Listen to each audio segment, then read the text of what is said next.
जय श्री राधा रानी सरकार की, जय श्री कृष्ण भगवान की, जय श्रीमद् भागवत महापुराण की, जय सदगुरुदेव श्री बंसी वाले महाराज की। श्रीमद् भागवत महापुराण के 10वें स्कंद के अध्याय 72 और 73 की कथा आज हम आपको सुनाने जा रहे हैं, जो कि इस प्रकार है। श्री सुखदेव जी महाराज आगे की श्रीमद् भागवत महापुराण की कथा का वर्णन करते हुए कहने लगे हैं।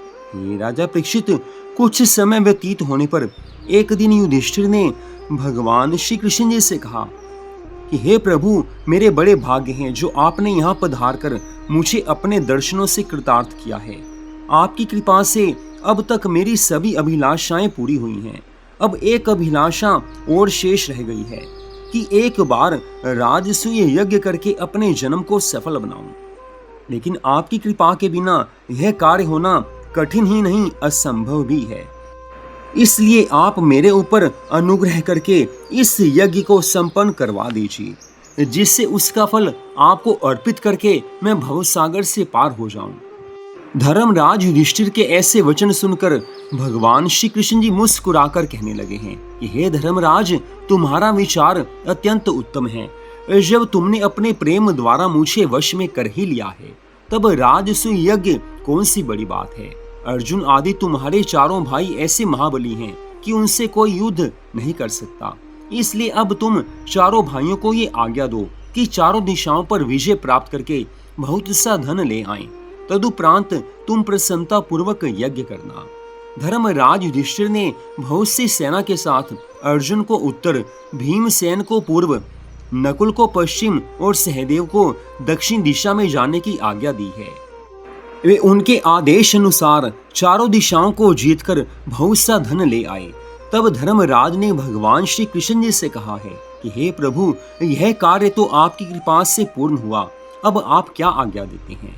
यह सुनकर उद्धव धर्मराज युधिष्ठिर से कहने लगे हैं कि हे राजन, जब तक मगध देश का राजा जरासंध तुम्हारे वश में नहीं होता, तब तक यज्ञ कैसे होगा। इसलिए पहले उसे जीतने का उपाय करो। उद्धव जी के ऐसे वचन सुनकर जब धर्मराज कुछ उदास हुए, तब भगवान श्री कृष्ण जी ने उन्हें धीरज देकर कहा है कि हे राजन, तुम किसी प्रकार की चिंता मत करो। हम अर्जुन तथा भीम को साथ लेकर छल बल से जरासंध को मार आएंगे। फिर वे ब्राह्मण वेश रखकर मगध देश जा पहुंचे।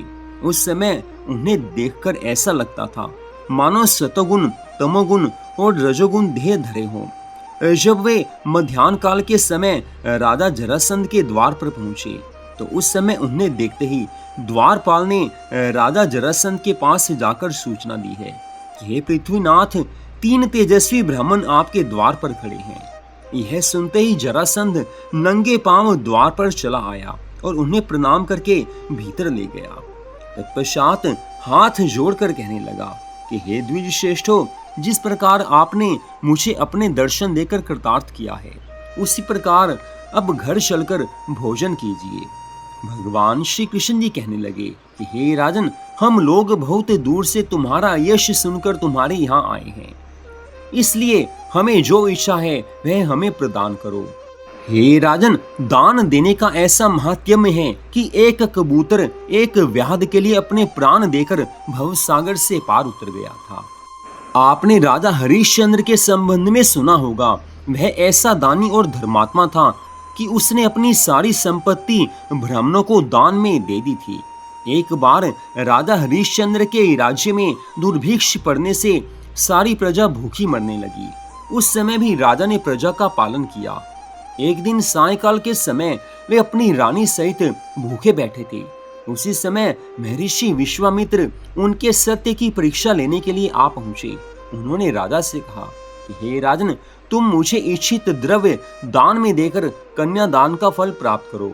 यह सुनकर राजा हरिश्चंद्र ने स्त्री पुत्र का जो कुछ वस्त्र आभूषण बचा था वह लाकर ऋषि को दे दिया। उसे देखकर आज महर्षि विश्वामित्र कहने लगे हैं, हे राजन, इतने धन से मेरा काम नहीं सिद्ध होगा। तब राजा ने अपने दास दासियों को बेचकर जो कुछ भी मिला वह ऋषि को दे दिया और स्वयं अपनी पत्नी और पुत्र के सहित केवल एक धोती पहनकर रह गए। विश्वामित्र ने राजा से फिर भी यही कहा कि हे राजन, इस धन से मेरा काम नहीं चलेगा। मुझे तेरे समान दानी और कोई नजर नहीं आता जिससे कि मैं याचना करूं। हाँ, एक डोम अवश्य ऐसा दानी है, परंतु उसके पास से जाते हुए मुझे यह सोचकर लज्जा आती है कि तुम जैसे राजा के होते हुए शांडाल से क्या मांगूं। आज महर्षि विश्वामित्र के श्रीमुख से ऐसे वचन सुनकर राजा हरिश्चंद्र ने उस डोम के पास से जाकर कहा कि हे भाई, तुम हमें 1 वर्ष के लिए अपने पास गिरवी रखकर महर्षि विश्वामित्र को मुंह मांगा धन दे दो, हम तुम्हारी सेवा करते रहेंगे। तब डोम ने कहा कि हे राजन, तुम्हें शमशान घाट पर खड़े होकर मुर्दा जलाने वालों से कर लेना पड़ेगा और हमारे घर नित्य प्रति 1 घड़ा जल भरकर लाना होगा। यदि तुमको ये बात स्वीकार हो तो मैं ऋषि को धन दे दूं। जब राजा हरिश्चंद्र ने ये बात मान ली तब महर्षि विश्वामित्र तो डोम से धन लेकर चले गए और राजा हरिश्चंद्र मरघट में रहकर मुर्दा जलाने वालों से कर वसूल करके उस चांडाल को देने लगे। राजा की पत्नी और पुत्र भी उसी नगर में किसी गृहस्थ के घर रहकर सेवा करने लगे।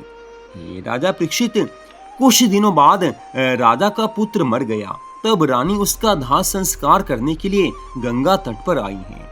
उस समय हरिश्चंद्र ने अपनी रानी के निकट आकर कहा कि तुम कर दोगी तभी इस लाश को जला सकोगी, अन्यथा नहीं। रानी कहने लगी कि मेरे पास तो एक धोती के अलावा और कुछ भी नहीं है। तब राजा ने कहा कि हे प्रिय, यदि मैं तुमसे कर नहीं लूंगा तो मेरा धर्म नष्ट हो जाएगा, अतः मैं बिना कर लिए तुमको लाश नहीं जलाने दूंगा। यह वचन सुनकर जैसे ही रानी ने कर के बदले में अपनी धोती फाड़ कर देनी चाहिए, तुरंत उसी समय भक्त वत्सल भगवान ने प्रकट होकर उसका हाथ पकड़ लिया। तदनंतर राजा हरिश्चंद्र को दर्शन देकर उसके पुत्र रोहिताश्व को जीवित किया है।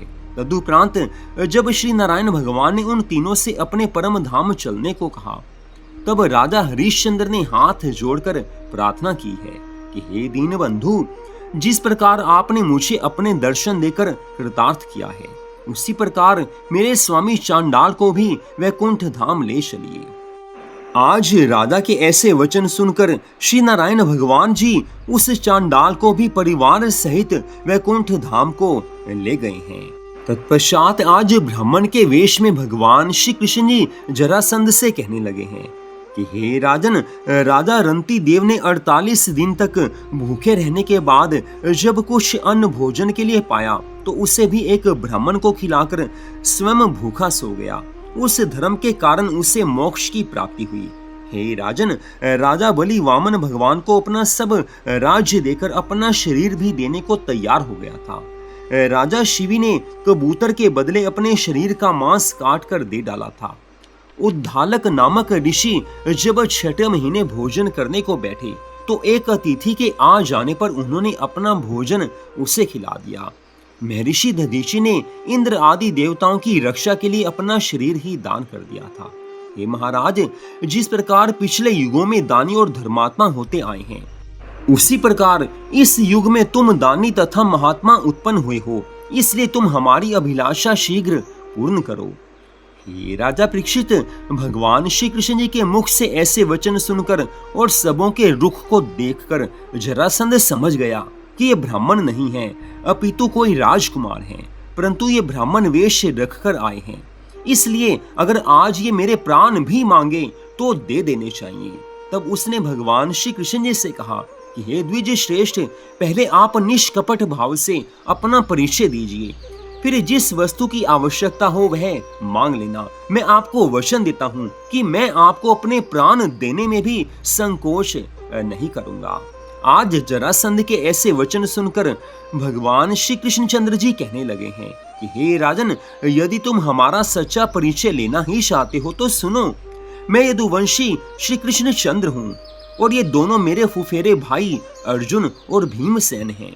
मैं तुमसे साधारण भिक्षा लेने नहीं आया हूँ, बल्कि युद्ध दान मांगने आया हूँ। इसलिए तुम हम तीनों में से किसी के भी साथ युद्ध करना स्वीकार करो।